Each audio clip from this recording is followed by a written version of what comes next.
बातें करते हम खेतों की और उसके रखवाली की, बाग बगीचा फल फूलों और फसलों की हरियाली की। हम बीजों की बातें करते उत्तम जल संसाधन की, हम तकनीकी बातें करते फसलों के उत्पादन की। हर किसान का सपना सच हो जीवन सुखद बनाने को, गाँव-गाँव के हर आंगन का प्यारा सा ये दर्शन। कृषि दर्शन, कृषि दर्शन, कृषि दर्शन, कृषि दर्शन, कृषि दर्शन, कृषि दर्शन, कृषि दर्शन, कृषि दर्शन। ना हो परेशान, खेती बाड़ी है आसान, बस समय का रखो ध्यान, तभी मिलेगा सम्मान। नमस्कार, कार्यक्रम कृषि दर्शन में सभी किसान भाई बहनों का स्वागत है। किसान भाइयों, एक बार आपसे फिर से रूबरू हैं और आज हम बात करेंगे पिछात चने की खेती और उसके प्रभेद के बारे में, साथ ही साथ प्याज में लगने वाले रोग यानी कि समेकित कीट प्रबंधन। चलिए सबसे पहले देख लेते हैं कृषि समाचार। नमस्कार, कृषि समाचार में आपका स्वागत है। मैं हूं श्वेता। आइए देखते हैं आज एक कृषि समाचार में क्या है खास। राज्य में छोटे कृषि उपकरण बैंकों की स्थापना के लिए ले सकते हैं अनुदान। मछली पालकों के लिए तालाब तथा जलाशय मत्स्य विकास एवं जीर्णोद्धार योजना। बैगन के बेहतर उत्पादन के लिए लगाए उन्नत प्रभेद स्वर्ण संपदा। अब समाचार विस्तार से। राज्य में अनुदान पर छोटे कृषि उपकरण बैंकों की स्थापना करने की योजना है। इन उपकरण बैंकों के लिए कृषि उपकरणों की खरीदारी पर 80% अनुदान देने का प्रावधान है। इसके लिए महिला स्वयं सहायता समूह, महिला सखी मंडल, कृषक समूह, लैंप्स, पैक्स आवेदन दे सकते हैं। आवेदन के लिए जिला भूमि संरक्षण कार्यालय से संपर्क किया जा सकता है। राज्य के मछली पालक तालाब तथा जलाशय मत्स्य विकास एवं जीर्णोद्धार योजना के तहत कुल 16 प्रकार की सुविधाओं का लाभ ले सकते हैं। सभी में सरकार द्वारा अनुदान देने का प्रावधान है। राज्य के मछली पालक इस योजना से लाभ लेने के लिए जिला मत्स्य कार्यालय में आवेदन दे सकते हैं। फसल की जैविक खेती करना ज्यादा फायदेमंद होगा। बुआई से पहले बीज को राइजोबियम कल्चर से उपचारित कर लें।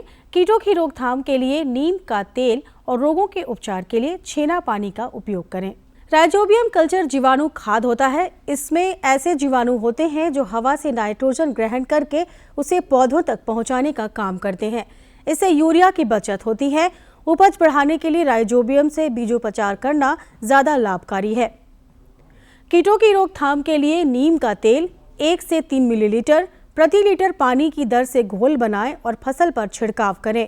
किसान भाइयों, सर्वप्रथम तो हमारी यह अनुशंसा रहेगी कि इसके लिए जो बीज हैं उसका राइजोबियम कल्चर से इसको अवश्य उपचारित करें।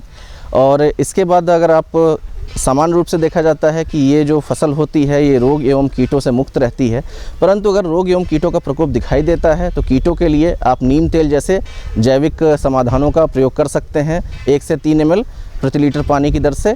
और अगर आप रोग बीमारी दिखाई देती है तो इसके लिए आप छेना पानी जैसे जो जैविक हमारे जैविक उत्पाद होते हैं इनका प्रयोग कर सकते हैं।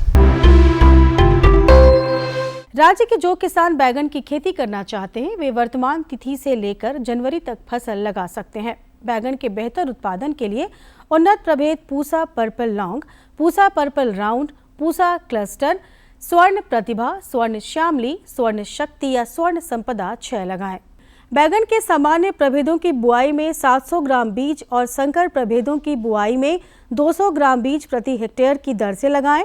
सामान्य प्रभेदों की बुआई में कतार और पौधों के बीच 50-50 सेंटीमीटर की दूरी रखें।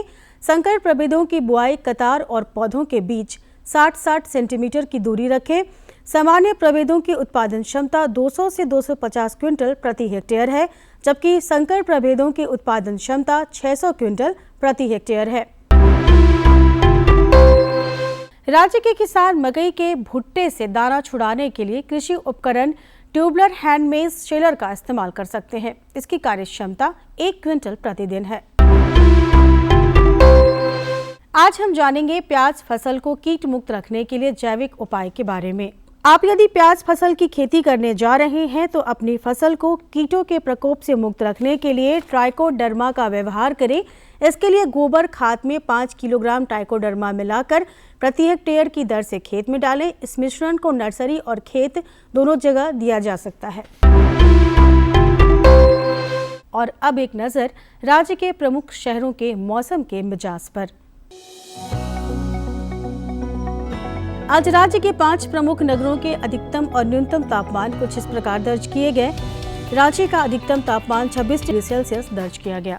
कृषि समाचार में आज इतना ही। अगले दिन अगले अंक में फिर मिलेंगे कुछ नई जानकारियों के साथ। तब तक के लिए दीजिए इजाजत। नमस्कार, जोहार। कृषि समाचार में किसान भाइयों, आपने देखा मौसम का मिजाज, मंडी भाव और कृषि जगत में क्या कुछ नया हुआ है उसके बारे में जानकारी हम देंगे। लेकिन उससे पहले छोटा सा विराम, कहीं मत जाइएगा क्योंकि विराम में भी आपके लिए संदेश है। हमारे मेहनती किसान ये बहुत बड़ा खर्च होता है। आज देश भर के किसान मुझे बताते हैं कि पीएम किसान निधि ने उनकी बहुत बड़ी चिंता को कम कर दिया है। दुनिया की सबसे बड़ी डायरेक्ट बेनिफिट ट्रांसफर योजनाओं में से एक पीएम किसान की सराहना अंतर्राष्ट्रीय मुद्रा कोष यानी IMF जैसी वैश्विक संस्थाओं ने भी की है। किसानों के लिए पीएम किसान से जुड़ना बेहद सरल है। इस योजना के अंतर्गत नामांकन के लिए किसान भाई बहन राज्य सरकार द्वारा नामित राजस्व अधिकारी या नोडल अधिकारी पीएम किसान से संपर्क कर सकते हैं तथा सामान्य सेवा केंद्र पर भी स्वयं को पंजीकृत करा सकते हैं।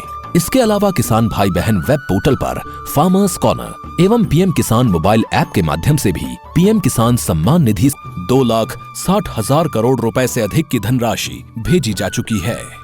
तरक्की और खुशहाली की रोशनी हर किसान, हर ग्रामीण युवा के चेहरे पर चमके और हमारे गांव देश विकास के अहम भागीदार बने। खेतों और खलिहानों के रास्ते तरक्की और खुशहाली की ओर बढ़ता ये नया भारत है।